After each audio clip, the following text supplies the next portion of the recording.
Welcome to Moments with Marianne. This is your host, Marianne Pastana, and we're here today with special guest, Deborah Eden Tull, who's here to share with us her new book, Luminous Darkness, an engaged Buddhist approach to embracing the unknown. So welcome to the show, Deborah Eden Tull. Thank you for having me, Marianne. Grateful to be here with you. Oh my goodness. Well, I'm so excited we get to have this talk about your book. I found it completely impactful. Let's just start from the beginning. So, what is luminous darkness? Sure. So my book is called Luminous Darkness, an engaged Buddhist approach to embracing the unknown. And I'm a meditation and mindfulness teacher. I come from a Zen Buddhist background. And I'm also a spiritual activist and deep ecologist. And this book is really about recognizing that as we collectively are facing tremendous unknown, global uncertainty, and each of us personally on our own life journey and spiritual journey, we are each of us required to face and meet the unknown. It's part of being human. That we need more tools and more awareness around how to meet the unknown with grace, with love, with compassion, with respect rather than fear.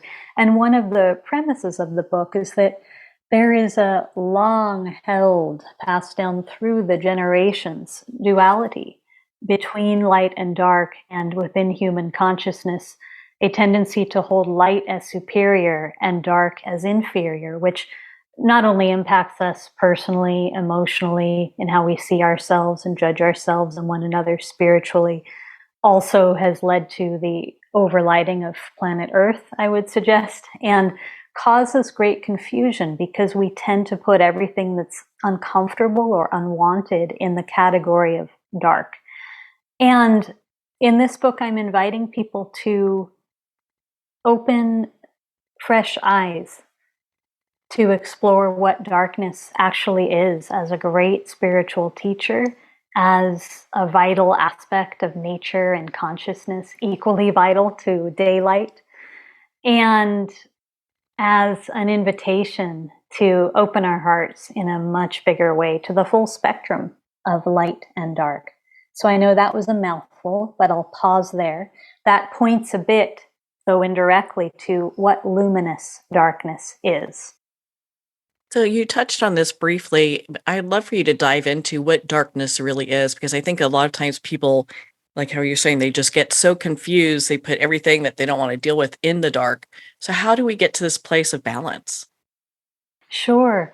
Well, even in the Merriam-Webster dictionary, darkness is described as the absence of light. And I'm suggesting that darkness is not the absence of light when we let go of that sense and actually tune into it. Again, both physically and metaphorically, symbolically, what actually is darkness. And there have been wisdom traditions throughout the globe, throughout history, who have revered darkness, not only deep respect for the night sky and the instigator of spiritual growth called in through physical darkness, but also darkness as the yin, restorative aspect of nature and consciousness, as opposed to, think of bright lights, speed, the yang, productivity. We're pretty obsessed with those things in the dominant paradigm, but also darkness as representative of the unknown,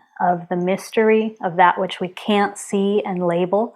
And I'm suggesting that there's a real fixation, again, within human consciousness, of,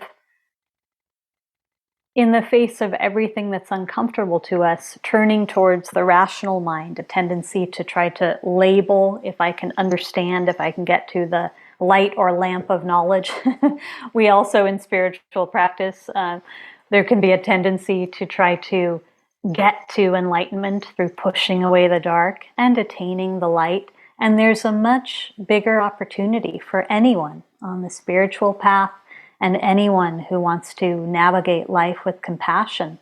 That's about recognizing the invitation to welcome, to meet with presence to have respect for, to open our hearts to the full spectrum of the human experience. And this contains both light and dark. It's also an invitation to notice the harm caused by being so fixated on light and speed and productivity. And of course, today with our screens and our devices, there's even more momentum around all of this. But I'm suggesting that something gets lost, something around the depth and poetry of our experience, something around an attunement to our interior landscape, our emotions, to the relational field. So consider that even when people just close their eyes, or in meditation, there's a softening of the gaze, we're pausing from the habit of connecting through our visual field with the mind of discrimination or separation, labeling, categorizing everything in life, rather than experiencing life and experiencing ourselves and one another from a deeper center of knowing, intuition, relational intelligence. I talk about this in the book as learning to see from the heart. Again, rather from the mind of judgment and discrimination. And to get to this type of awareness, did you have your own experience with darkness? Yes, absolutely. The idea for this book came to me a number of years ago, pre-pandemic, when I was leading a retreat in Big Sur, and it was actually quite a mystical experience I had under the night sky in Big Sur. And as I was digesting and sitting with the experience, I realized that I feel darkness has been my greatest teacher. I feel that the peace and empowerment and compassion and presence that I have in my life has so much been informed by the teachings of darkness. And so just to share with people, I spent 7.5 years as a monastic at a Zen Buddhist monastery in the Sierra foothills, and now I'm a teacher of meditation and mindfulness. For me, darkness has come through both in always having access to an innate receptivity and empathy and sensitivity, and yet as a young person, often judging that in a world where strength was defined more as force or yang. Darkness has been a teacher in navigating grief. Anyone listening who's navigated intense grief in this life knows the degree to which it changes you and invites you to open up your heart to a much more vast compassion. So for me, one experience of grief that changed me was at the age of 11, finding out one day that my dad, who was my closest friend and mentor and spiritual teacher, to be honest, found out of the blue that he had 1 month left to live. And going through that grief, but also finding out that the world I lived in as a young person was what I call a culture of sunshining, trying so hard to keep things light and positive and push away the uncomfortable that I didn't find my grief welcome. So it took me a really long time to navigate it. And also as an activist and someone who's been deeply involved in work around the environment and social justice, really ever since I graduated high school, there's a way that we meet the teacher of darkness in this, because we're looking at how to bring healing to layer upon layer of conditioning that has been passed down through the generations as we seek to create a more life-affirming world.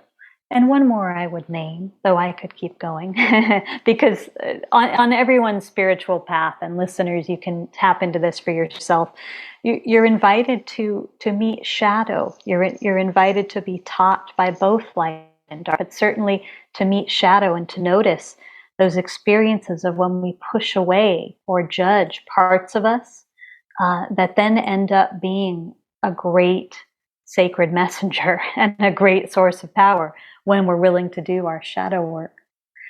one last piece I'll name is that when I lived as a monastic, I got bit by a tick. And so I also had many years of a journey with Lyme for a while, not even knowing what it was. And that felt in a way like another initiation to the teachings of darkness, because the experience of being required or being forced when it wasn't what I wanted or would have chosen, to slow down, to be in an unfamiliar body, to not be able to meet some of the conditioned standards, again, that have to do with speed and force and yang, really invited me into a much more embodied understanding of self-compassion and of the wisdom of slowing down. My spiritual growth only sped up, is one way I would put it, in that experience. So there's a lot I could say about ways darkness has been a great teacher for me. But I'll invite people to read more about this in my book, and also to look within at their own lives. You mentioned this when we first started this discussion. When people meet darkness, the first thing that comes up is fear. So how do we get to this place that we are either more curious or treat it with more compassion when we reach that place? I'd love to share a short quote from the book. And in this quote, I introduce a phrase, endarkenment. And I'll just share that in this book, I talk a lot about the need for endarkenment alongside enlightenment, just recognizing that because of such a long held in history bias against dark and towards light, even our path of meditation and mindfulness can get a little confused when we think it's a path of trying to push away the bad to get to the good, or purify the bad to get to the good. It's not that at all. It's a path of inclusivity. It's a path of relaxing into the presence that welcomes every part of us. It's so deeply healing. So in this quote, I say, the first step to understanding endarkenment is to become curious about darkness beyond your familiar associations.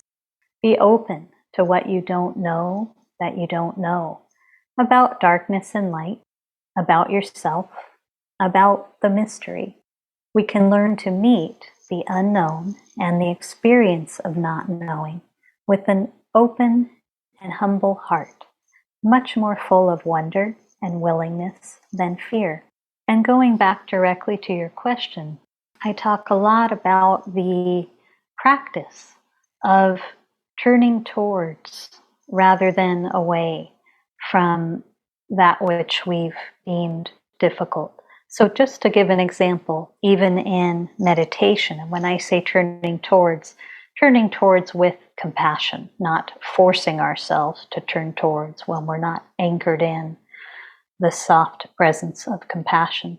But even in sitting meditation, for instance, there's a way that as we sit, anything and everything arises. Pleasant experiences, easy to be with emotions, really painful emotions, uncomfortable feelings we don't have words for, sensations that are hard to be with in the body. And again, we're not trying to push some away to get to the quote-unquote light or positive. We're learning how to sit, how to be here in a quality of presence that's, I think, our most natural state, state that feels like one of welcome and acceptance and interconnection, where we're being with what is, without judging it, without having to categorize it. We're being with. And as we practice being with, it's almost like, to use a metaphor, that when we start meditation practice, we might be like a very small clay vessel, tight and kind of closed, only comfortable being with certain emotions and life experiences. And we could extend out certain conversations, but not others. And as we sit, that slowly and softly and organically begins to open, and we can be with more, and we can stay present through more. And this vessel keeps opening until really it is as big as all of life.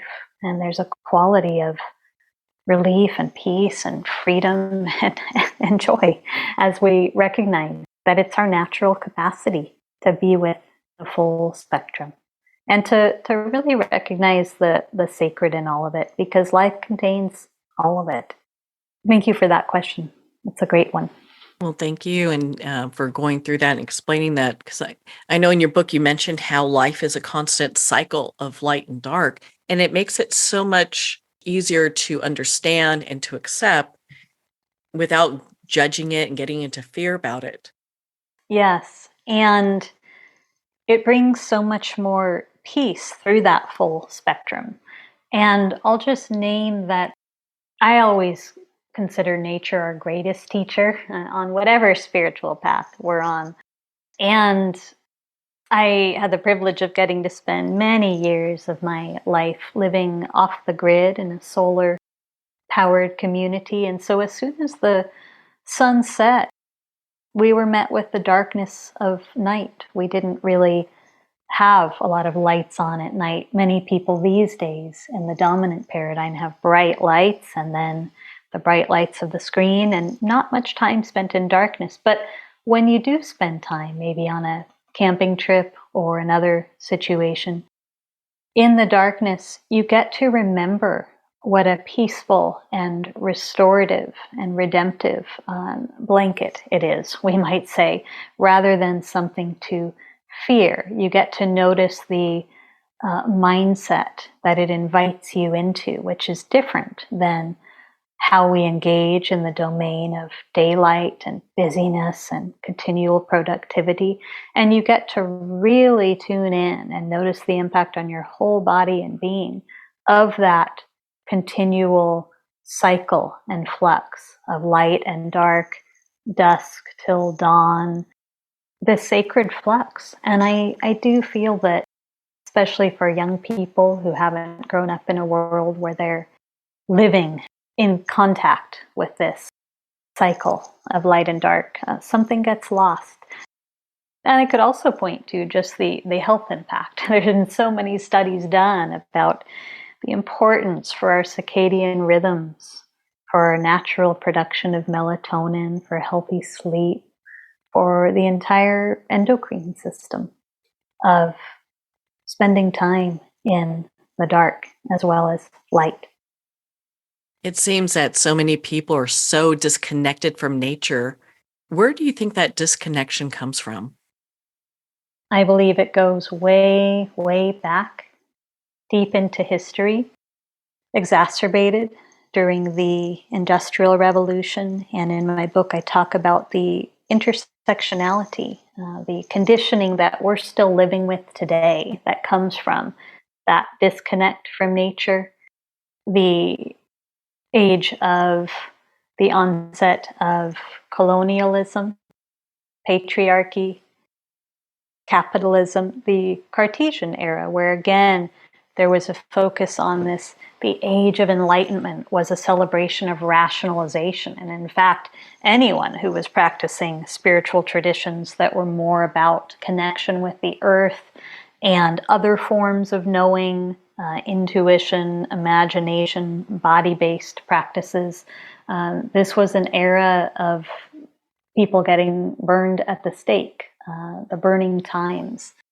And I think it's important to recognize that with the momentum, again, from the Industrial Revolution on to how people are living today, there are so many ways in which most people, and in the dominant paradigm is what I'm speaking of, just the way one's home is built, the way our communities are designed. I spent years of my life studying environmental design and architecture and sustainable communities, so this is something I'm fascinated with, are designed in such a way that practically disallows a deep connection with nature. Now, the beauty is nature is surrounding us everywhere and is us, wherever we are all the time.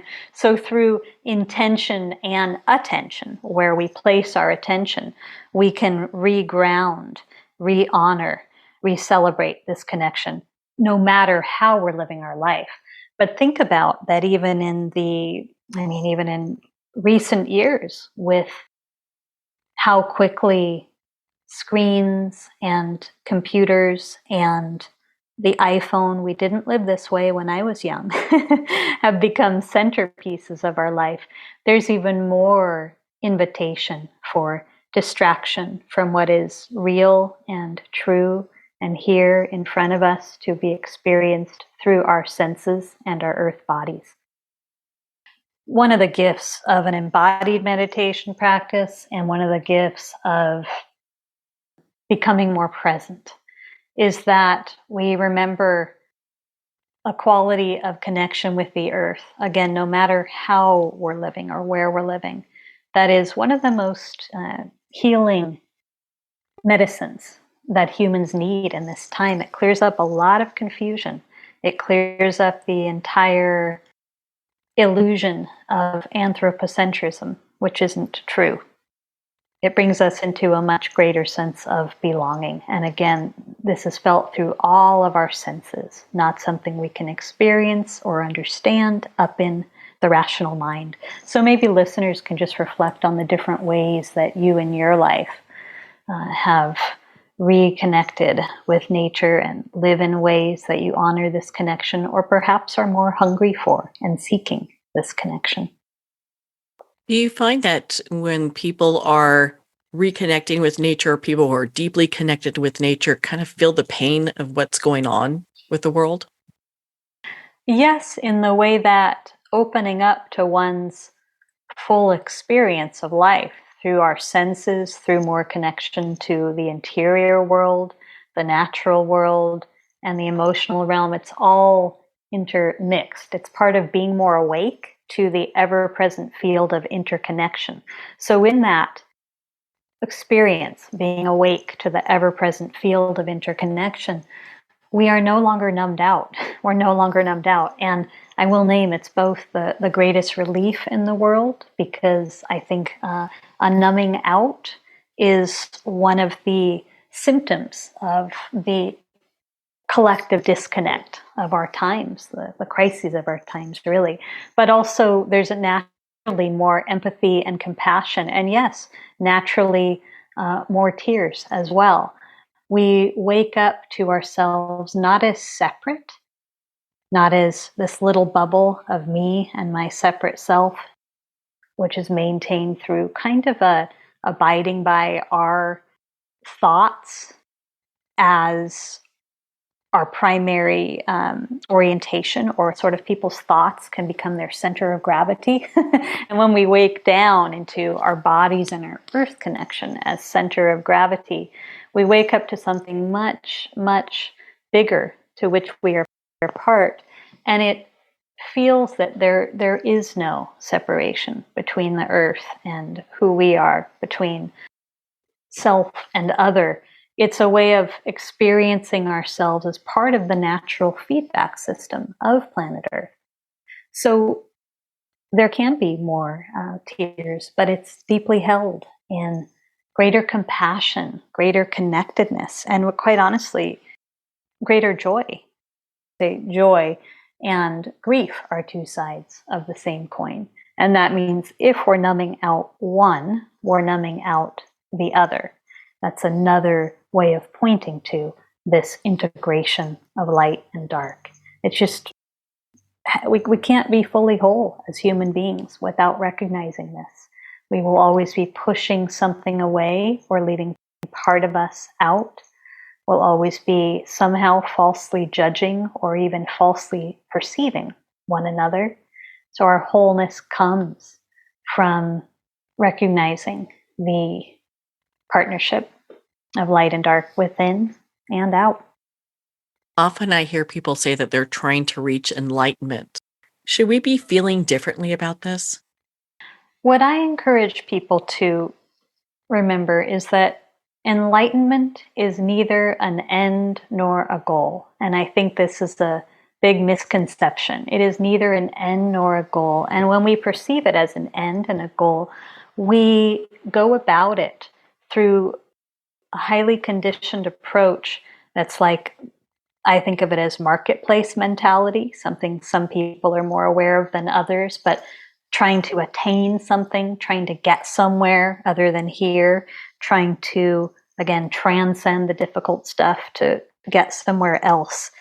In my own life, I can name that it was my pursuit of enlightenment as a young person that deeply changed my life and woke me up to a path of incredible healing. And it also woke me up to questioning conditioning that we can even bring to our spiritual pursuits sometimes.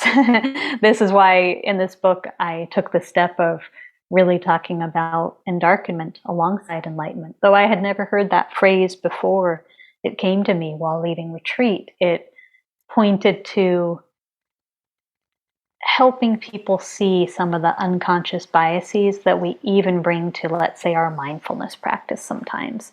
And in a world that's based in capitalism, that intersection between spiritual practice and capitalism, it can seem like even this is something to consume, something I'm separate from, that I'm trying to get out there. In the weekly meditation group that I lead, the title of it is remembering the already awakened state. So we're meditating not to get somewhere, not to attain something, not to reach an end goal, finished, complete, but to remember who and what we really are, to remember the already awakened state, to remember that our natural state is this interconnection that I'm pointing to. I hope that's helpful. It most definitely is. And I think a lot of people will breathe a sigh of relief just knowing, if they, once they start that inward journey, realizing how they are already at this point, they just are remembering. Yes, yes. And there's so much in today's world that points people to something's missing. You don't got it. It's out there. In fact, maybe it's something you need to buy. Maybe it's something you need to see someone else has, but you don't. It's within. And all of practice is about remembering this and so living in such a way that we help one another to remember this. It's a joyful, joyful path. Yeah. It's kind of like that quote where we're all walking each other home. You got it. I love that quote. You got it. So as we start this path and we're working, with our dark side, how can people release fear? Yeah, thank you. I think of it as first learning to befriend fear. In the book, I talk about befriending the night. So I remember before I had these tools, I was aware that I had a very fearful part of me, and I judged this part as bad and wrong. So I was very limited in whatever I could go from there. I could either just hang out in the fear and then miss out on opportunities to be courageous or to step it up in my life, or I would sort of push myself off the diving board as a metaphor, which was absolutely not compassionate and didn't help me to access my genuine courage.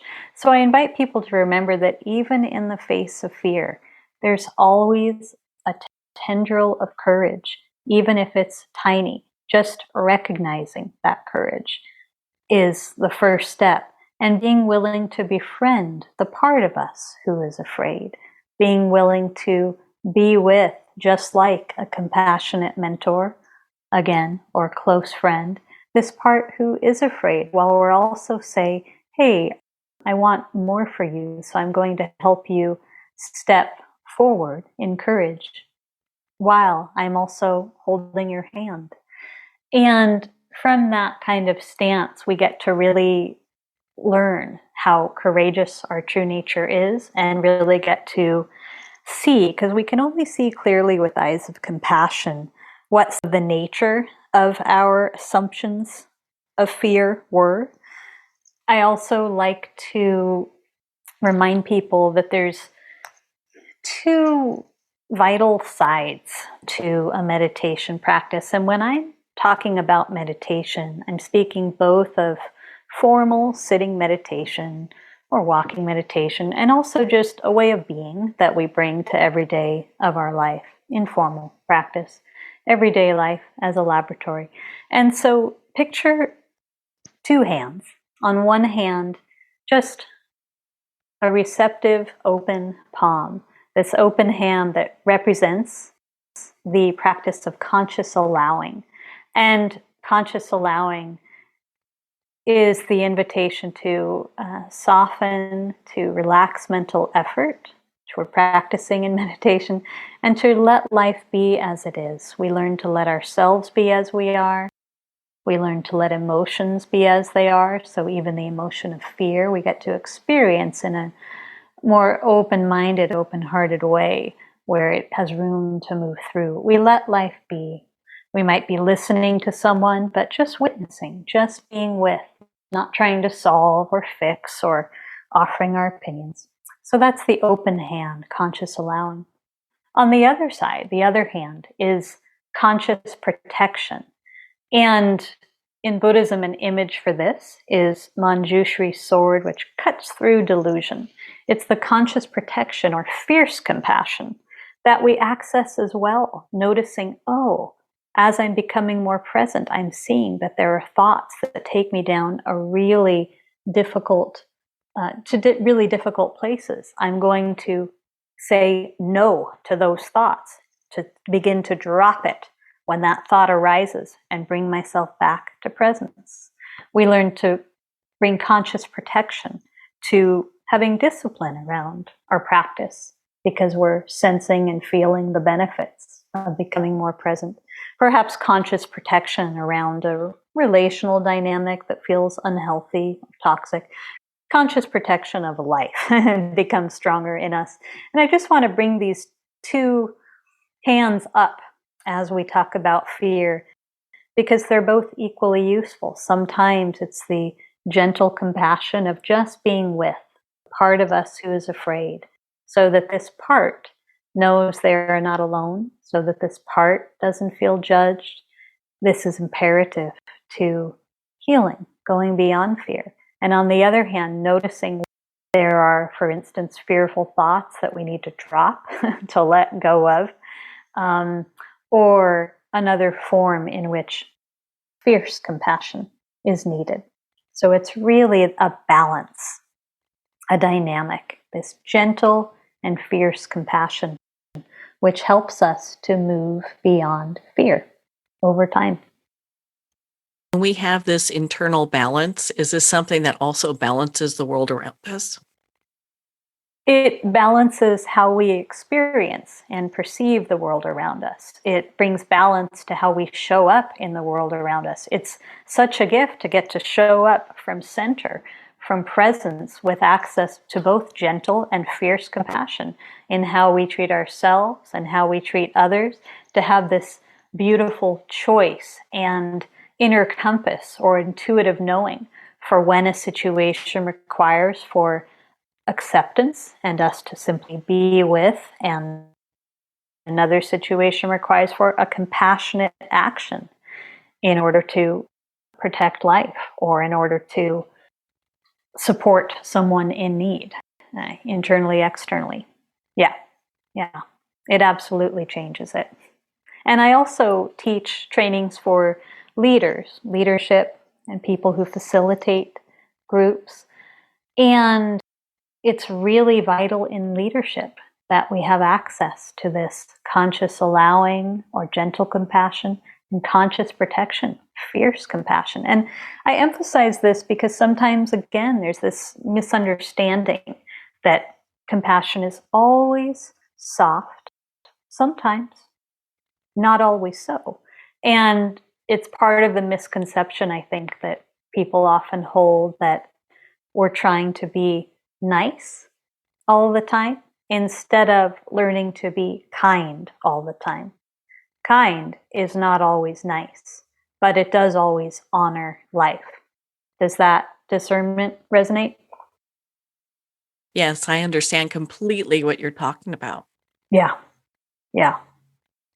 I think the world would be a really different place if more and more people understood that and knew how kind felt and really trusted their intuitive sense of how this moment is calling me to show up in the most kind way. But dropping any standard or expectation around niceness, that tends to numb people out. Yeah, yeah. And I would think it also kind of gets into people are trying to be nice, gets into some of that people pleasing codependency You've got that, it. yeah, that can cause us lots of problems down the road. You've got it. Well said. Yeah. Well, in your book, you talk about the quiet power of receptivity. I'd love for you to expand on that for our listeners. Sure. So I shared earlier that I see a real bias which holds the notion of power and strength as force, and this kind of tendency to value um, productivity and action and speed and light over receptivity and stillness and slow. And just as I move into talking about this, I'll first just look at our relationship with the natural world. Well, some of us love the winter time. In general, summer and springtime, it tends to be much more celebrated. Winter is the turning within, the season of gestation and hibernation and slowing down. And we tend to see that as a little less than the brilliance and productivity of summer. And I believe people view and perceive themselves in a very similar way, and have all kinds of beliefs from, oh, I'm of more value when I'm young and more productive, to I'm of more value when on the days I'm full of energy than less. And that leads to unnecessary suffering. And I would share that receptivity is a way of being, again, part of our natural state that many of us haven't been encouraged to fully develop. We've been more encouraged to develop our expressive nature, to be able to offer our opinions at any given moment. But in meditation, we rest in this deep place of presence, back to conscious allowing, receptivity, a deep listening within and out, remembering how to deeply listen to ourselves, not the conditioned mind telling us how we should be, a deeper part of us, and remembering how to listen to life moment by moment as it unfolds. And this is invaluable for living in a more harmonious way with life and with ourselves. And so receptivity, in my experience, is a tremendous source of power. And yet it can often get diminished or undervalued. In my own life, I feel that I've always been a deeply receptive and sensitive person. And yet I didn't recognize the true power of that until a little later in my life. And the relief that, oh, wow, while so many of us women are receiving messages, and every gender, but I'll just speak through my experience as a woman, messages of all that we have to do to get there, to improve ourselves, to prove ourselves, to meet the standards. It's all about doing. Do more, do more, do more. For me, it was when I really finally surrendered to receptivity, non-doing, that I recognized who and what I am in the field of doing absolutely nothing. Puts me in touch with my true nature, my essence, and I recognize the complete wholeness of this essence, the power it holds, having to do nothing at all but be. And I would love for more humans to get this. The world would be a much more peaceful place if humans could get this, could be given the invitation to stop long enough to simply be in the receptivity that I think is our greatest power.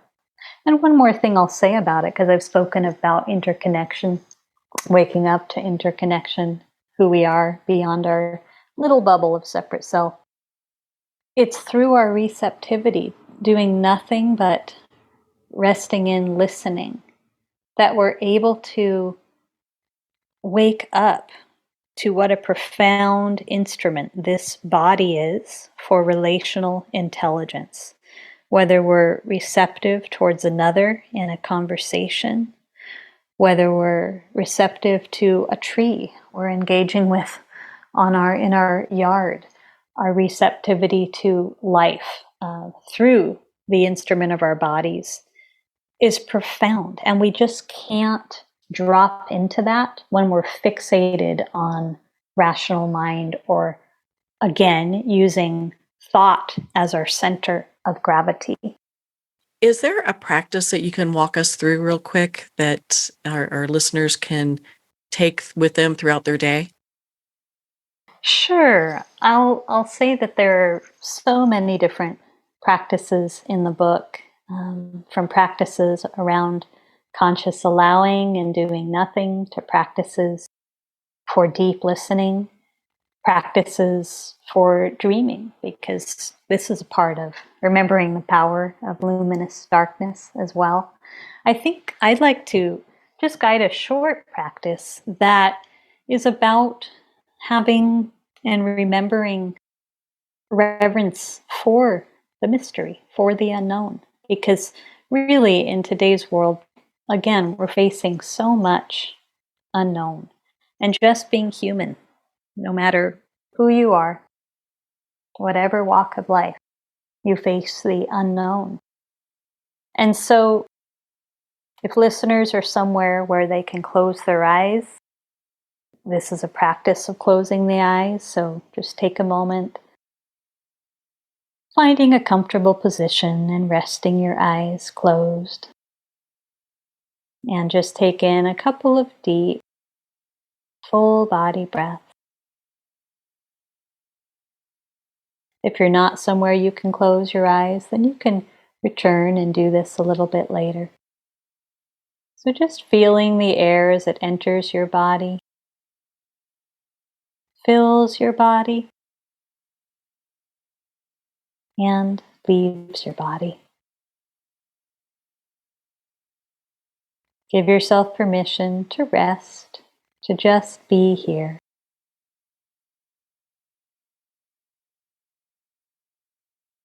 Letting go of cares and concerns from the day, and just turning within.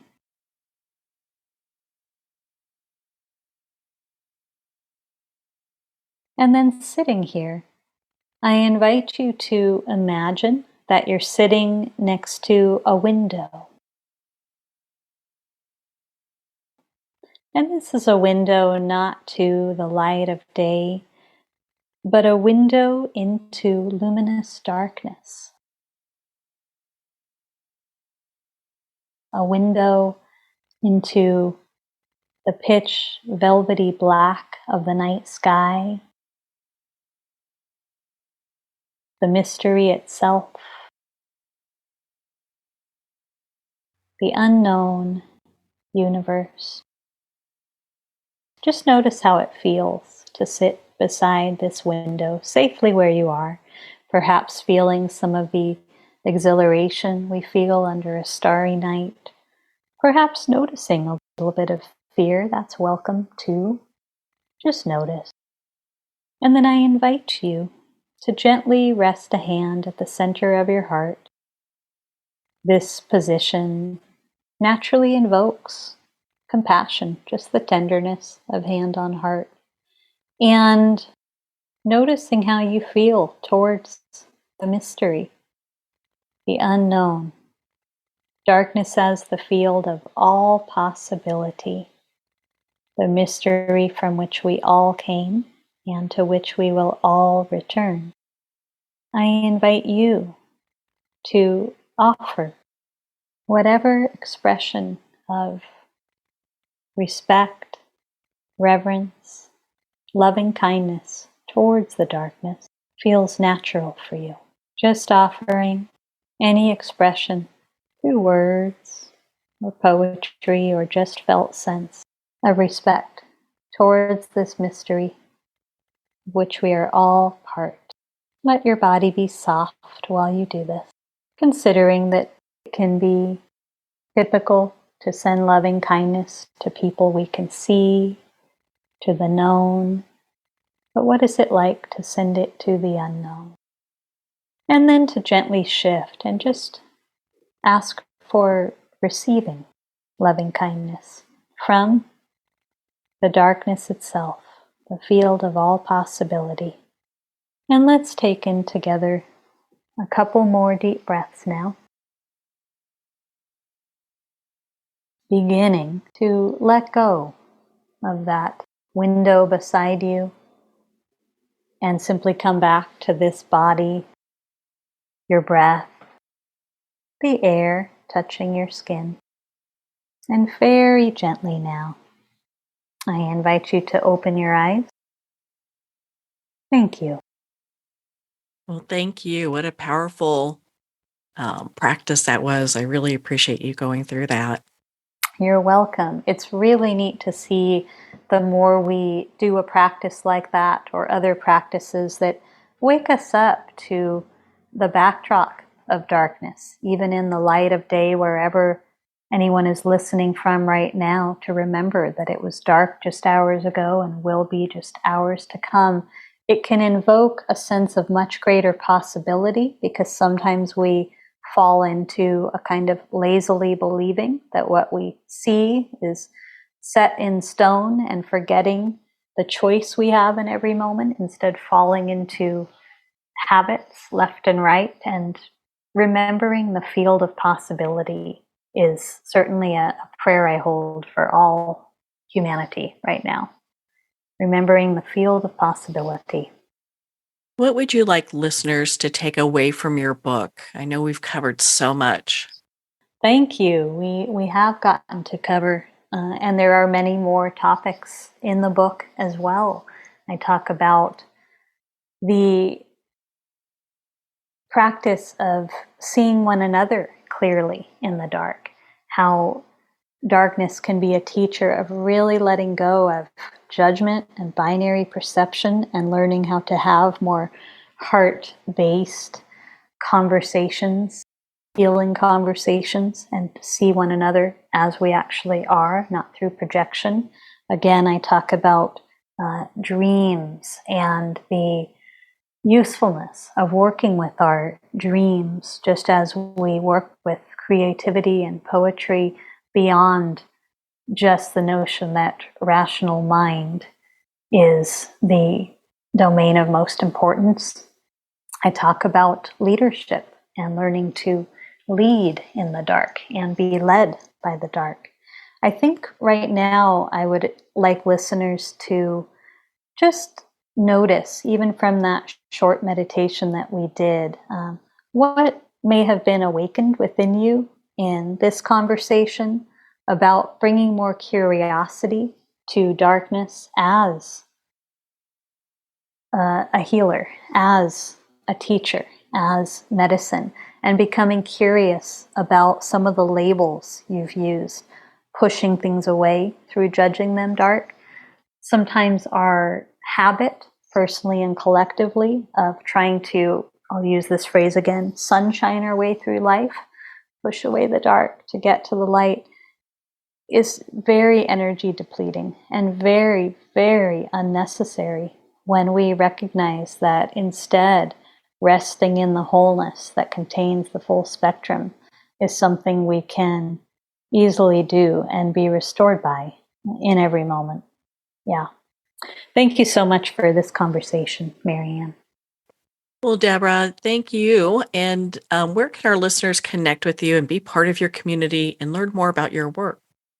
Sure. People can visit my website, which is my full name, DeborahEdenTull.com, and I have all kinds of offerings. This is my third book.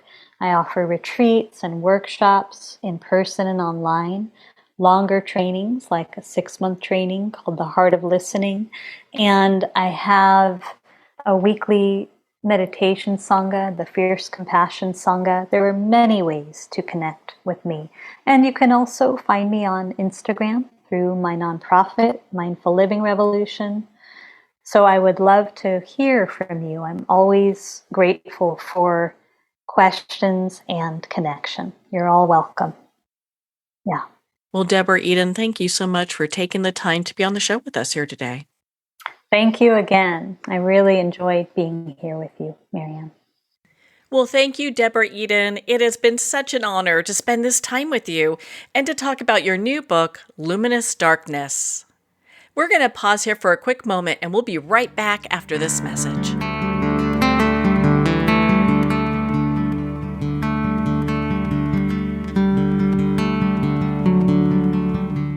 I'd like to thank Jason Eastwood at Guitarfulness for sharing his inspiring music and talent with us. His music is known worldwide for cultivating atmospheres of harmony, inner peace, and clarity. Visit Jason's website at guitarfulness.com. Join his newsletter, be part of his community, and download his music.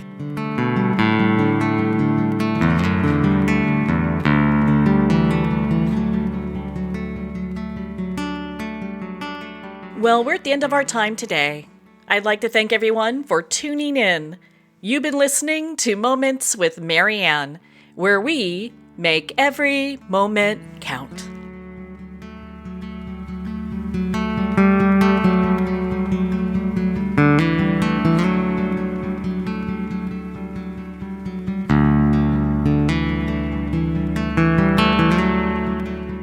In a single moment, your life can change. Moments with Marianne is a transformative hour that covers an endless array of topics with the best of the best. Her guests are leaders in their fields, ranging from inspirational authors, top industry leaders, and business and spiritual entrepreneurs. Each guest is gifted and a true visionary, a recognized leader in her own work, and while teaching others to develop, refocus, and grow, Marianne will bring the best guest and sometimes a special surprise. Don't miss this. You never know just which moment will change your life forever.